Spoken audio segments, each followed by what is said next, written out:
Hello दोस्तों, स्वागत है आपका हमारे यूट्यूब चैनल में। तो देखिए, आज एक नए टॉपिक की चर्चा करते हैं और वो है कांग्रेस का लाहौर अधिवेशन जो हुआ था 31 दिसंबर 1929 को। तो देखिए, लाहौर अधिवेशन से पहले चर्चा कर लेते हैं। कल हमने आपको पढ़ाया था कि जो है नेहरू रिपोर्ट के बारे में।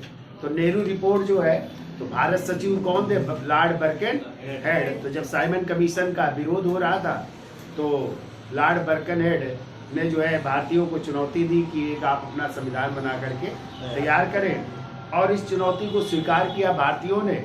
और मोतीलाल नेहरू की अध्यक्षता में जो है एक समिति का गठन किया गया और उन्होंने जो है इस प्रारूप को तैयार किया और उनके साथ तेज बहादुर सप्रू ने भी तैयार किया था। और लेखन का कार्य स्वयं जो है मोतीलाल नेहरू ने ही किया था, और इसलिए उन्हीं के नाम पर इस रिपोर्ट को क्या नाम दिया गया?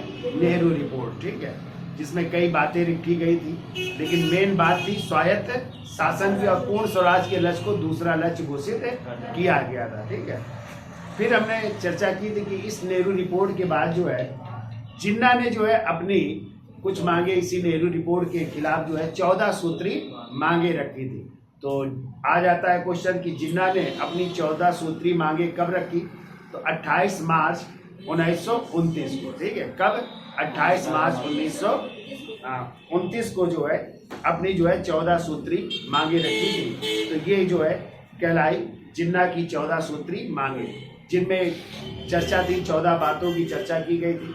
एक तो थी प्रांतों की स्वायत्तता की बात की गई थी, विधानमंडलों में अल्पसंख्यकों को पर्याप्त प्रतिनिधित्व की बात की गई थी, केंद्रीय विधानमंडल में 1/3 मुस्लिम सीटों का जो है प्रतिनिधित्व होना चाहिए, पृथक निर्वाचन की मांग की भी व्याख्या की गई थी। तो कई ऐसी मांगे थी जो जिन्ना द्वारा प्रस्तुत की गई थी, उन्हें जो है 14 सूत्री मांगे कहा गया। ठीक है, इसके बाद जो है कांग्रेस का हो रहा है ये लाहौर अधिवेशन।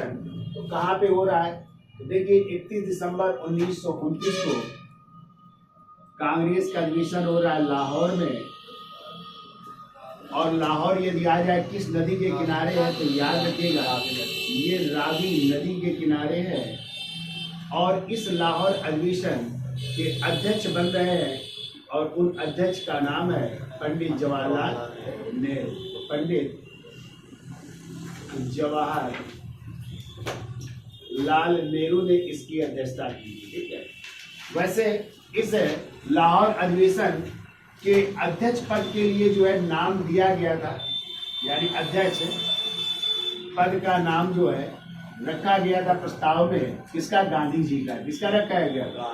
लेकिन गांधी जी ने जो है मना कर दिया अध्यक्ष बनने से। तो फिर जो है किसको सौंपा गया? पंडित जवाहरलाल नेहरू। तो इस तरह पंडित जवाहरलाल नेहरू ने जो है इसकी अध्यक्षता की। यदि आ जाए किसका नाम प्रस्तावित किया गया था, तो किसका नाम? गांधी जी का नाम प्रस्तावित किया गया था, लेकिन अध्यक्षता गांधी जी ने किसको डिसाइड किया? जवाहरलाल नेहरू। जवाहरलाल नेहरू इसके अध्यक्ष बने। ठीक है, अब देखो, जो ये कांग्रेस का लाहौर अधिवेशन जो हो रहा है लाहौर में, तो जिस स्थान पर ये अधिवेशन हो रहा है उस स्थान का नाम रखा गया था लाजपत नगर। क्या रखा गया था? लाजपत नगर रखा गया था। क्योंकि आपको पता है लाला लाजपत राय की उसी समय क्या हो गई थी? मृत्यु हो गई थी ना। क्योंकि कब मृत्यु हुई थी? 17 नवंबर 1928 को, जब वो साइमन कमीशन का क्या कर रहे थे? विरोध कर रहे थे ना। तो लाठीचार्ज से घायल हो जाते और उनकी मृत्यु हो जाती थी। तो उस स्थान का नाम क्या रखा गया था? लाजपत नगर रखा गया था। और इसी नगर पर जो है एक चित्रकार थे और उन चित्रकार का नाम है भावेश चंद्र सान्याल। भावेश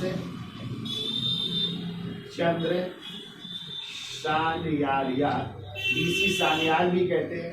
इन्होंने जो है इसी प्रांगण में, यानी इसी स्थान पर जो है किसकी मूर्ति स्थापित की थी? लाला लाजपत राय की मूर्ति बना करके स्थापित की गई थी। लाला लाजपत राय की मूर्ति इन्होंने बनाई थी। ठीक है, और इस मूर्ति को यहाँ पे स्थापित किया गया था। ठीक है, ये भी याद रखिएगा आप लोग। यानी लाहौर के स्थान का नाम क्या रखा गया था? लाजपत नगर रखा गया था। और कौन चित्रकार थे उस समय के प्रसिद्ध चित्रकार थे? बीसी सान्याल, यानी भावेश चंद्र सान्याल। उन्होंने किसकी मूर्ति बनाई? लाला लाजपत राय की मूर्ति बना करके इसी स्थान पर स्थापित की है। ठीक है, अब देखो इस 31 दिसंबर 1929 को अर्धरात्रि में पंडित जवाहरलाल नेहरू ने किसकी मांग की? पूर्ण स्वराज की मांग की जा रही। क्वेश्चन आता है कि पूर्ण स्वराज की मांग कांग्रेस के किस अधिवेशन में की गई? इसी लाहौर अधिवेशन में। जबकि स्वराज की मांग यदि आ जाए तो 1906 में जब कांग्रेस का अधिवेशन हुआ था कलकत्ता में, जिसके अध्यक्ष कौन बने थे? दादा भाई नौरोजी। उन्होंने स्वराज की मांग की थी। ठीक है, और यहाँ पे किसकी मांग हो रही? पूर्ण स्वराज। पूर्ण स्वराज की मांग की गई और यहीं पे एक तिरंगा झंडा फहराया गया।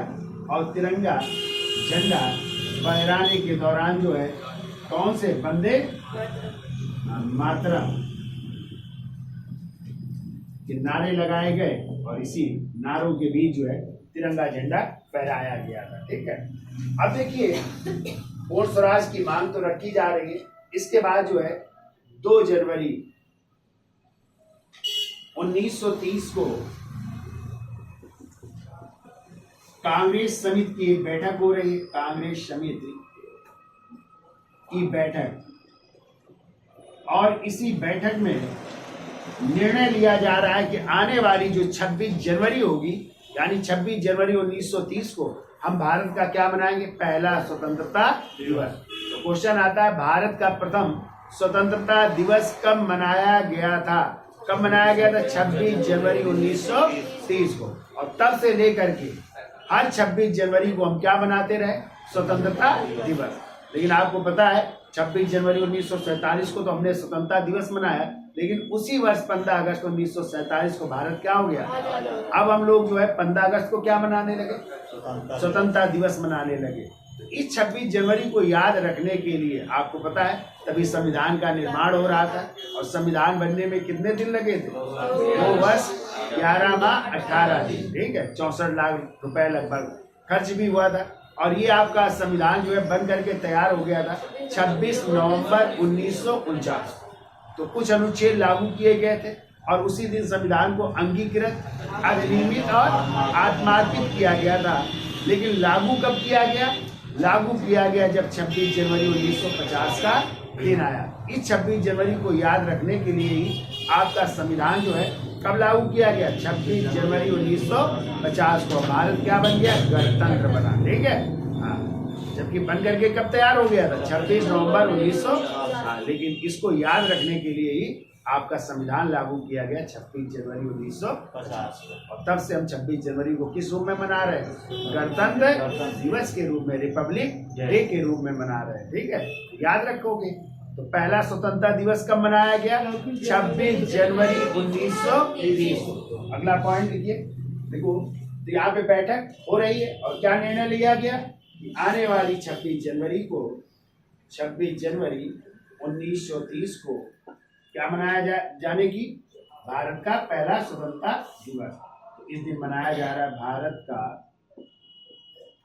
प्रथम स्वतंत्रता दिवस मनाया गया। स्वतंत्रता दिवस मनाया गया।